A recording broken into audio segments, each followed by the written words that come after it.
জয় গুরু। পরম প্রেমময় শ্রী শ্রী ঠাকুরের শ্রীচরণে আমার শত কোটি কোটি প্রণাম। ঠাকুর পরিবারের শ্রীচরণে আমার শত কোটি কোটি প্রণাম।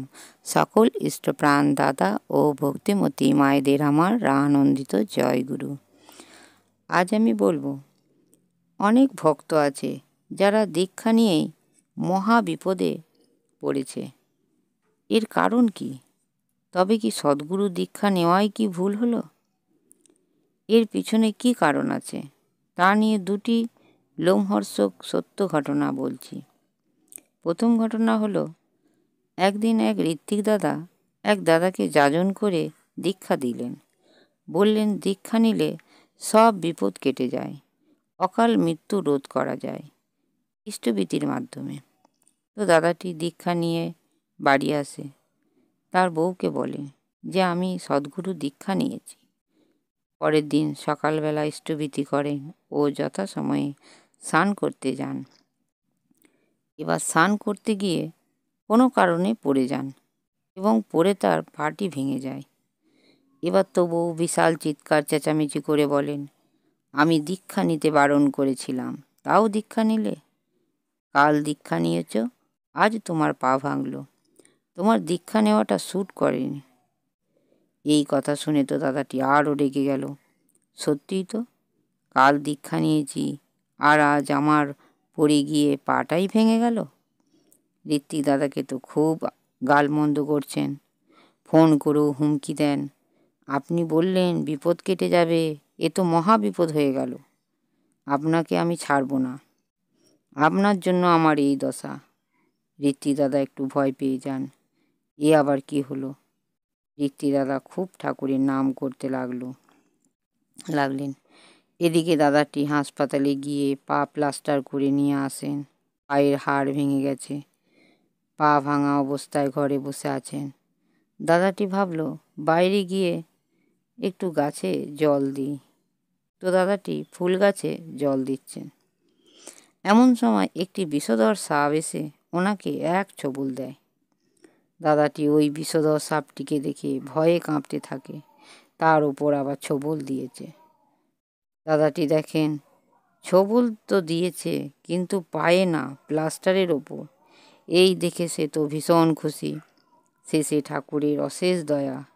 আজ যদি আমার পা প্লাস্টার করা না থাকতো তো আমি ছবি হয়ে যেতাম। সঙ্গে সঙ্গে ঋত্বিক দাদাকে ফোন করে সব কথা বললেন এবং ক্ষমা চাইলেন। শ্রী শ্রী ঠাকুরের কাছেও ক্ষমা চান। সত্যিই ঠাকুরের অশেষ দয়া। ইষ্টভীতি অকাল মৃত্যু রোধ করে। কেউ যদি ভক্তি ভরে একদিন ইষ্টভীতি করে, শ্রী শ্রী ঠাকুর তার আজীবন পিছু ছাড়েন না। বড় বড় ফাঁড়া ঠাকুর অল্পের ওপর দিয়ে কাটিয়ে দেন। দ্বিতীয় ঘটনাটি বলি। এক চোর সবার ঘরে ঘরে চুরি করে বেড়াতো। পুলিশ তাকে খোঁজাখুঁজি করে, আর পাড়ার লোকজন দেখতে পেলেই তাকে লাঠি দিয়ে মারব এইভাবে এই জন্য সে আর ঘর থেকে বেরোয় না। একদিন এক ঋত্বিক দাদা ওই চোরের বাড়িতে গিয়ে বলেন, বাড়িতে কেউ আছেন? তখন চোরটি বলে, কে? ঋত্বিক দাদাটি বলেন, দীক্ষা নেবেন? চোরটি বলে, হ্যাঁ নেব, কিন্তু ঘর থেকে বেরোবো না। ঋত্বিক দাদাজি বলেন, তুমি দীক্ষা নাও, সব বিপদ কেটে যাবে। তুমি বাইরেও বেরোতে পারবে, তোমাকে কেউ দেখতে পারবে না। চোরটি তখন মনে মনে ভাবছে, দারুণ তো, আমি মিস্টার ইন্ডিয়া হয়ে যাব, আমাকে কেউ দেখতে পারবে না। অনেক দিন তো বাড়িতে বসে আছি, এবার বাইরে বেরোতে পারবো। দীক্ষা নিল, নাম ধ্যান করলো। এবার চোরটি ভাবলো, দীক্ষা নিয়েছি, ইষ্টভীতি করি, নাম ধ্যান করি, এবার আমি মিস্টার ইন্ডিয়া হয়ে গেছি। ঋত্বিক দাদাটি আমাকে বলেছে, কেউ তোমাকে কিছু করবে না, আমার ওপর কোনো হামলা হবে না, পুলিশও ধরবে না, এবার আমি বাইরে বেরোবো।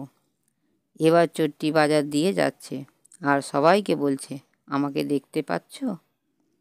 ও ভাবছে আমাকে বুঝি কেউ দেখতে পারছে না, কিন্তু সবাই বলছে আরে, এ তো সেই চোর, অনেক দিন বাদ দেখা, ধর ধর ওকে মার। সব পাবলিক মিলে লে পিটায় দে পিটায় করে মারধর শুরু করে দিল। তার মাথা ফেটে গেল, রক্ত বেরোচ্ছে। এবার চোর তো রেগে গেল। কোথায় গেল সেই ঋত্বিক দাদা? আমাকে দীক্ষা দিয়েছে, বলল আমার কিছু হবে না। আমি ঘরে ছিলাম, বেশ ছিলাম, বাইরে বেরোতেই আমার মাথা ফেটে গেল। আমার মাথায় 5টা লাঠির বাড়ি পড়েছে, আমি ওকে 5 জুতার বাড়ি মারব। ঋত্বিক দাদা তো ভয়ে নাম করতে করতে ঠাকুরের কাছে গেলেন, ঠাকুরকে সব জানালেন। ঠাকুর আস্তে আস্তে জ্যোতিষা জ্যোতিষা বলছেন। তখন ঋত্বিক দাদা বলছেন, ঠাকুর কি জ্যোতিষা জ্যোতিষা বলছেন? তারপর দাদাটি সব বুঝতে পারলেন। কি চোরটির কাছে গিয়ে বললেন, তোমার সব কথা পরে শুনব, তুমি আগে তোমার কুষ্টিটা বিচার করো, তোমার কুষ্টিতে কি আছে? তখন কুষ্টির বিচার হলো। জ্যোতিষী কুষ্টিটা ছুঁড়ে ফেলে দিল, বলল, তুমি কি ভূত?